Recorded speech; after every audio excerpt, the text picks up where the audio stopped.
Hello friends, how are you today? I am Mohsin, the presenter bdenglish.com online teaching help center. Today I am coming back with a new lesson. Today's my topic is narration.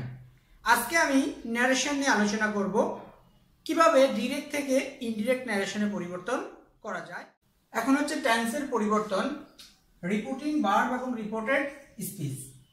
Reporting verb এবং reporting verb আর হচ্ছে reported speech. He said to me, I have done my duty. He said to me, I have done my duty. এটা হচ্ছে একটা কি assertive sentence. তাহলে এখানে reporting verb আছে said to, তাহলে হবে কি he told me আর রিপোর্টিং ভার্ব এবং রিপোর্টেড স্পিচ কে কি দ্বারা যোগ করতে হয়? that দ্বারা। He told me that। এখন I have done my duty, I have done my duty। এই সেন্টেন্সের সাবজেক্ট হচ্ছে I হচ্ছে ফার্স্ট পারসন। তা ফার্স্ট পারসন হলে এই এখানে যদি ফার্স্ট পারসন থাকে তাহলে রিপোর্টিং ভার্বের সাবজেক্ট। তো রিপোর্টিং ভার্বের সাবজেক্ট হচ্ছে হি, তাহলে এখানে আসবে কি হি। তাহলে I have done my duty, তাহলে he told me that he had done his duty. He had done his duty. এখানে আছে প্রেজেন্ট পারফেক্ট টেন্স, তাহলে এটা হবে কি past perfect tense. Reporting verb যদি পাস্ট টেন্সের হয় তাহলে রিপোর্টেড স্পিচের টেন্সের পরিবর্তন হবে, আর রিপোর্টিং ভার্ব যদি প্রেজেন্ট অথবা ফিউচার টেন্স হয় তাহলে রিপোর্টেড স্পিচের টেন্সের কোনো পরিবর্তন হবে না। এরপর হচ্ছে he said to me you are my brother. He said to me you are my brother, তাহলে হবে কি he told me that you are my brother। এখানে হচ্ছে এই সেন্টেন্সের সাবজেক্ট হচ্ছে ইউ কোন পারসন? সেকেন্ড পারসন হলো রিপোর্টিং ভার্বের অবজেক্ট। রিপোর্টিং ভার্বের অবজেক্ট হচ্ছে মি, তাহলে মি এর সাবজেক্টিভ ফর্ম হচ্ছে I. He told me that I was his brother. এখানে মাই থাকলে কি হবে his। He told me that I was his brother। এর অর্থ হচ্ছে he said to me you are my brother। সে বলেছিল যে তুমি আমার ভাই হও। আর এখানে he told me that I was his brother, সে বলেছিল যে আমি তার ভাই হই।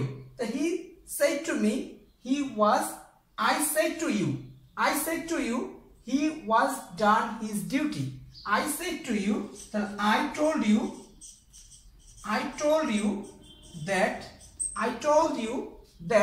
এখানে he was done his duty। এটা হচ্ছে কি একটা অ্যাসার্টিভ সেন্টেন্স। তাহলে এখানে দুইটাকে আমরা কি দ্বারা যোগ করলাম? রিপোর্টিং ভার্ব এবং রিপোর্টেড স্পিচ কে that দ্বারা যোগ করলাম। তাহলে I told you that, তাহলে he was done his duty। এই সেন্টেন্সে হি হচ্ছে থার্ড পারসন, এই সেন্টেন্সের সাবজেক্ট হি থার্ড পারসন, তাহলে থার্ড পারসন হলে কোনো টেন্সের পরিবর্তন হবে না। এখানে থার্ড পারসন হলে এখানে কি হবে না, কোনো সাবজেক্টের পরিবর্তন হবে না, থার্ড পারসনই থেকে যাবে। তাহলে I told you that he was done his duty।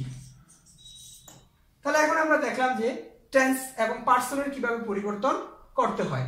এই পার্সনের পরিবর্তনগুলা সেখানে হচ্ছে রিপোর্টেড স্পিচে যদি ফার্স্ট পারসন হয় রিপোর্টিং ভার্বের সাবজেক্ট, যদি সেকেন্ড পারসন হয় রিপোর্টিং ভার্বের অবজেক্ট, আর যদি থার্ড পারসন হয় তাহলে নো চেঞ্জ, কোনো পরিবর্তন হয় না। আর রিপোর্টিং ভার্ব যদি পাস্ট টেন্সের হয় তাহলে রিপোর্টেড স্পিচের টেন্সের পরিবর্তন হবে, আর রিপোর্টিং ভার্ব যদি প্রেজেন্ট অথবা ফিউচার টেন্সের হয় তাহলে রিপোর্টেড স্পিচের টেন্সের কোনো পরিবর্তন হবে না, যেই টেন্স থাকবে ঠিক সেই টেন্সই হবে। এই হচ্ছে অ্যাসার্টিভ সেন্টেন্সের ডিরেক্ট থেকে ইনডিরেক্ট করার নিয়ম। তাহলে এখানে আমি আরো কতিপয় জিনিস নিয়ে আলোচনা করব, সেটা হচ্ছে টেন্সের পরিবর্তন।